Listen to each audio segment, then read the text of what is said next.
location where unknown forces strike the edge of ecology. That provides transportation to the entire world.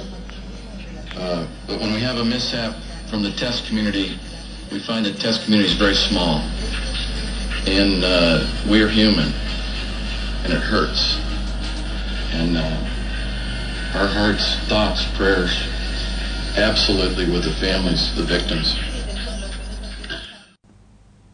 Hi, it's Friday, October 31st, 2014, Halloween. A time which we associate with pumpkins and trick-or-treating, and I've seen a bit of that tonight. But there's also been a very sad event over in the Americas, in the Mojave Desert, where the Virgin Galactic spacecraft has crashed with one death and one injury, a very bad injury, at the time of recording. So we don't know how that's going to transpire by the time you hear this. The Virgin Galactic is kind of a spacecraft. They call it a spacecraft. It kind of just goes outside the atmosphere that we would think of as being normal airspace, but it doesn't really go into space as such. It does a kind of arc. I think that's the idea. It goes just into space where it looks like space. You've got the curve of the Earth, you've got stars, you've got clouds and a blue curve of the Earth beneath you. So it looks like space, but it shouldn't be mistaken for space. It's really the very, very upper bit of the atmosphere. This is a plane, really. It's not really a true rocket or spacecraft. And unfortunately, there's a bit of confusion about these sort of subjects where it all seems so amazing and go ahead that it's easy to think, oh yeah, Richard Branson's built a rocket that's going to go into space. Obviously the title Galactic is just a bit of fun, but about as accurate as the title Virgin, I suspect. But to be serious, you know, he's going with that kind of let's go for it aesthetic. They've got Apollo off the ground and Mercury off the ground, and it goes right back to the 1950s with Dan Dare and stuff like that. In fact, I know Richard Branson is a fan of Dan Dare, and I think largely what he's trying to do with the Virgin Galactic is to kind of emulate that type of rocketry. I mean, Apollo obviously was a kind of government program to get things off the ground and go to the moon, but it was often thought that rocketry would be a private enterprise thing. There was a great film made in the 1950s, Destination Moon, written by Robert A. Heinlein, the famous science fiction author, and it showed a very private enterprise vision of space travel. They were going to plan this very complicated trip to the moon, and then suddenly they had to pull the whole schedule forward, and because these were kind of private enterprise guys, they could just kind of do it. The film features a very interesting, well, very entertaining actually, cartoon showing how it can be done. It's very similar to the little cartoon in the film Jurassic Park, where they show how American know-how can clone dinosaurs, and you see how we can get to the moon if we just all pull together with American know-how. And but in that film, and in Robert A. Heinlein's quite right-wing science fiction thinking, it was very much a private enterprise thing that we would get into space.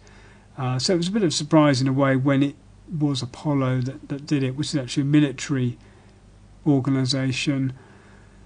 But Apollo's had its problems this week too. Of course, the rocket that was meant to go up to the International Space Station a few days ago, that misfired and blew up on the launch pad. Luckily, it was an unmanned vehicle.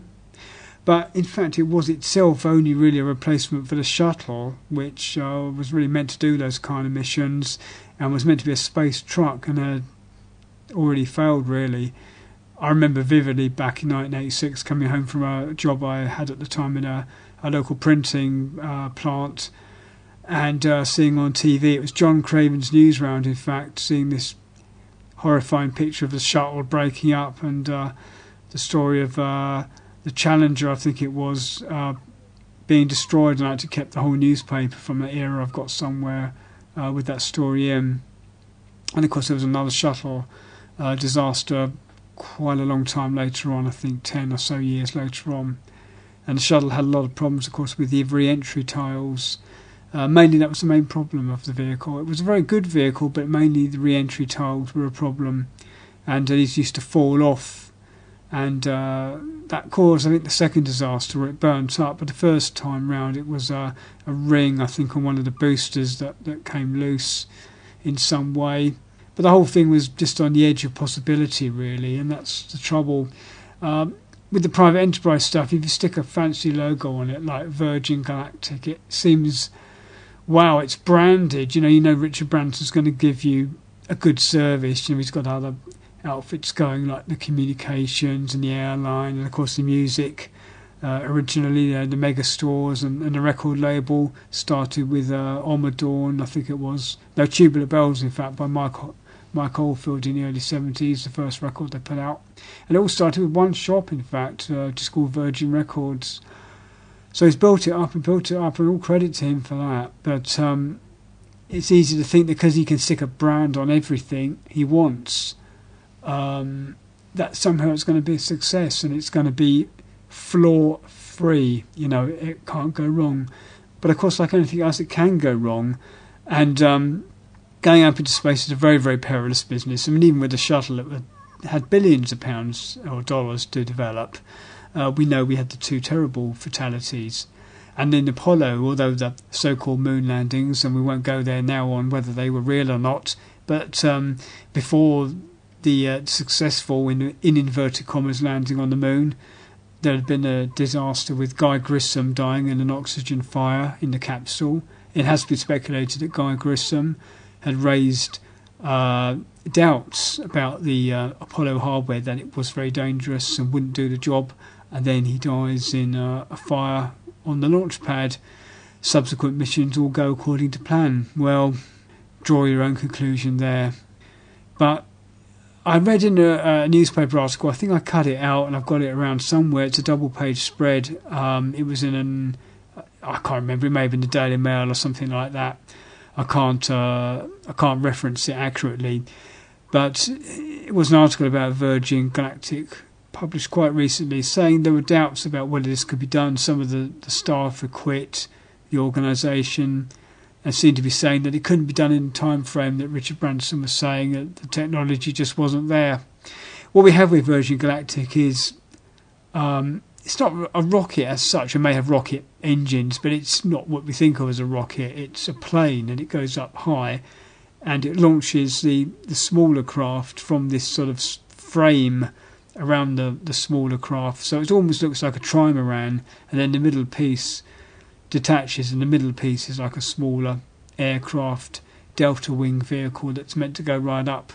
But it just goes up to the top of, like I said, the top of where you can go on a plane, to the higher part of the atmosphere. We can just about keep a plane going, and so it can kind of come back down. I guess it will glide down similar to the shuttle, but it doesn't have to have all the tiles that the shuttle has, which are what give it the heat shielding to re-enter the atmosphere.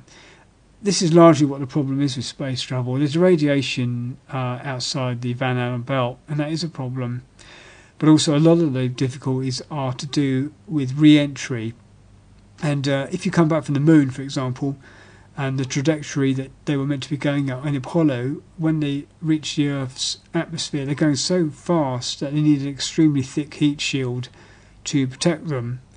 And that's been possibly stated as an objection to the veracity of the Apollo story. With the shuttle, we know it's real.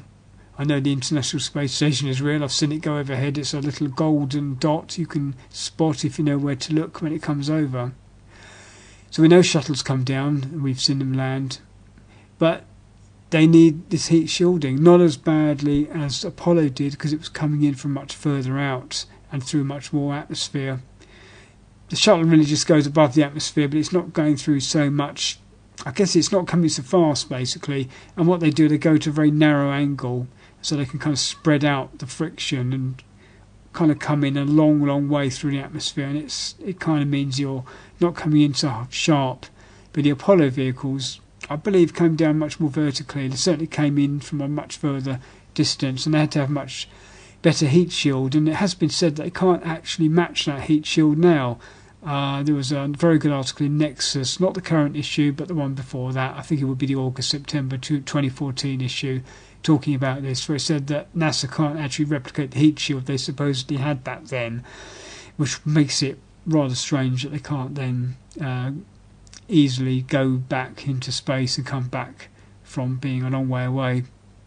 So tonight it is an absolute tragedy. You know, I'm not trivialising this or trying to be clever about it. It's awful. I was just in a pub down the road here, and I was about to go out, and I just glimpsed on the screen what looked like some sort of crashed aircraft. I just assumed it was a plane.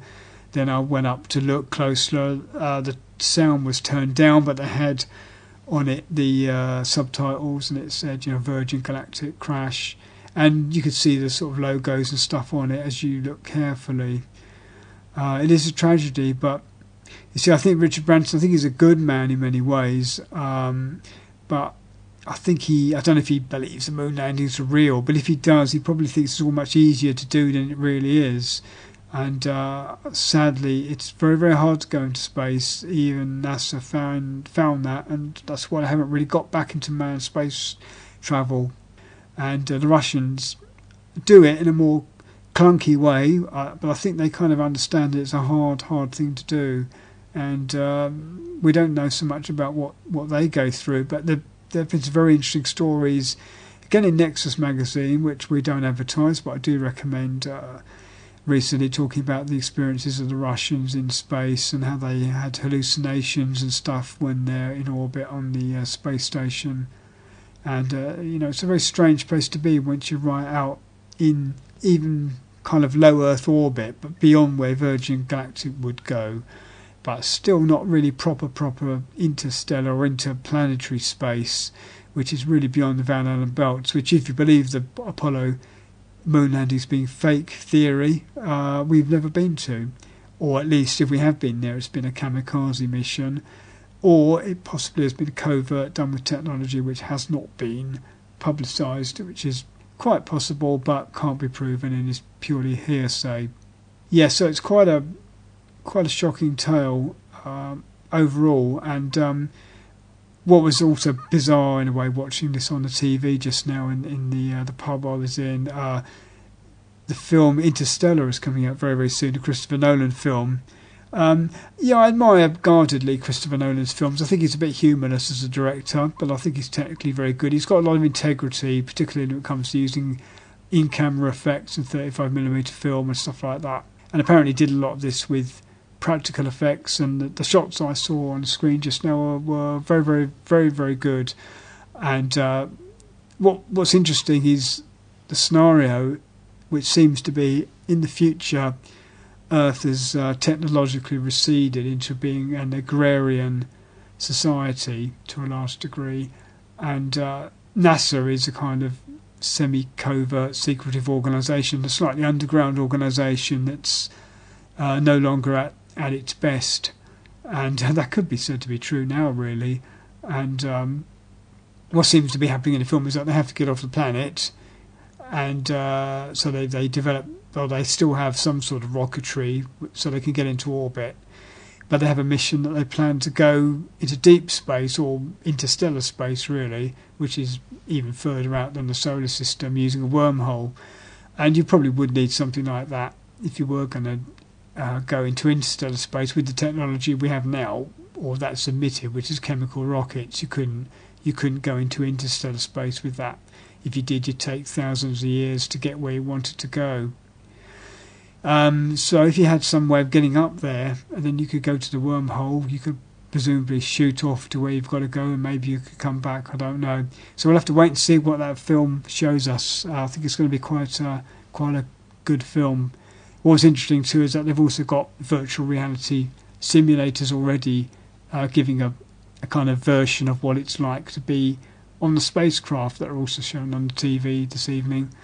And again, it all suggests that it's easy to do, and we can actually make these things. I think if NASA put the money in, they can make better vehicles.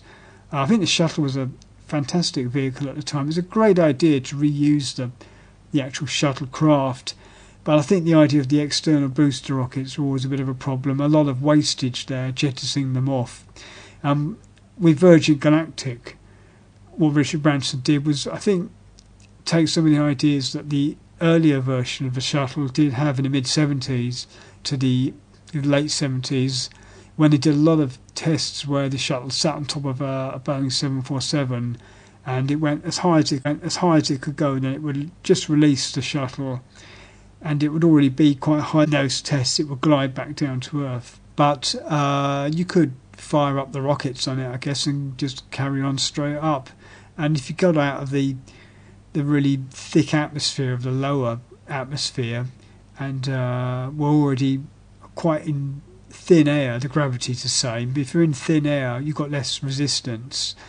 And then you launch the shuttle. I think you do better than starting the whole thing off from the ground. So this kind of piggybacking approach seems a very good idea, and it was what I think NASA should have developed and were going to develop, but they went the route of doing the booster rockets and a great big tank of fuel that was in the middle of the shuttle with the two boosters to each side.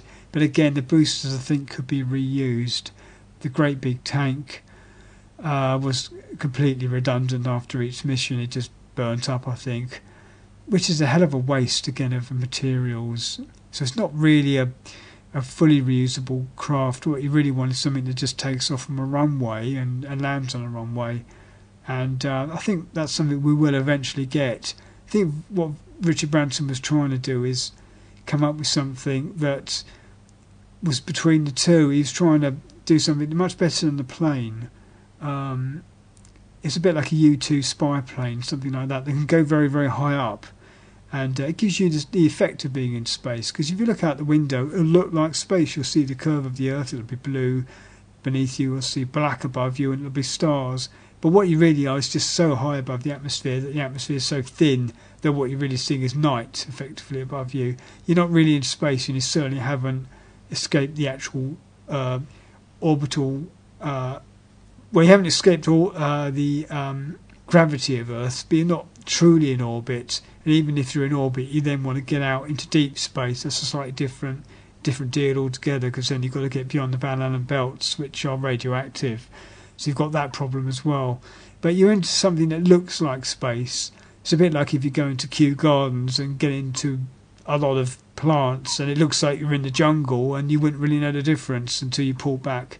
And perhaps it's a bit more than that, because you are actually very high, but it's not the same as being actually in space. It mustn't be confused, and I think there's perhaps a danger of believing that because the will is there that it is a spaceship, and it is not a spaceship. It's a very high altitude aircraft that Richard Branson was making, and it's a quite an attractive vehicle visually. Perhaps a little complex in the design. That could be part of the problem. It seems to be that today a problem with the new fuel being used has been what caused the problem, but we don't absolutely know. Just looking at the breaking news at the moment, it seems that this new fuel could have been part of the problem. The rocket had been tested on the ground prior to the launch and worked okay, presumably with this new fuel. One pilot ejected, but was badly injured.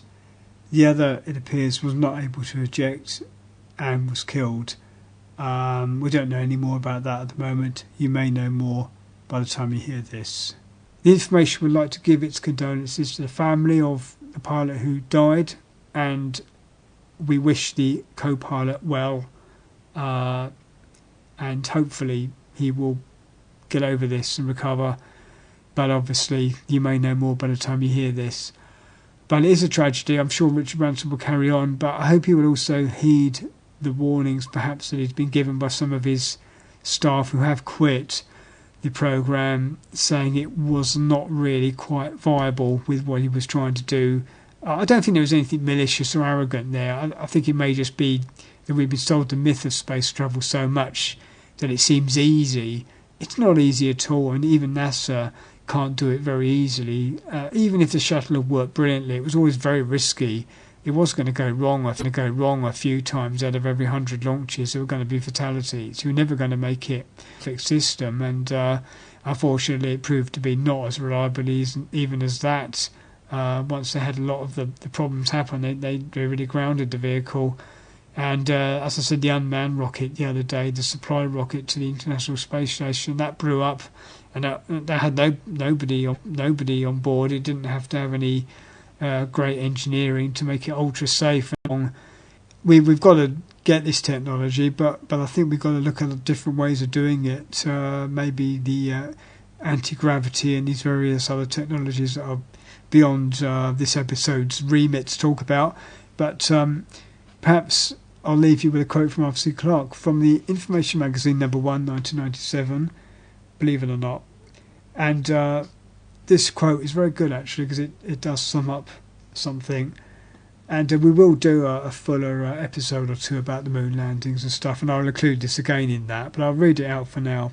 Arthur C. Clarke said back in the 1950s, the public has therefore been prepared for the conquest of space as it was never prepared for the conquest of the air.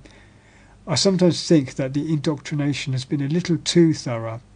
When the year 1975 comes up and the moon still seems an awful long way off, a lot of people are going to be somewhat disappointed, and the rocket engineers will be accused in no uncertain terms. There is some danger that space travel may be oversold because scientific progress happens so much more easily in fiction than it does in real life.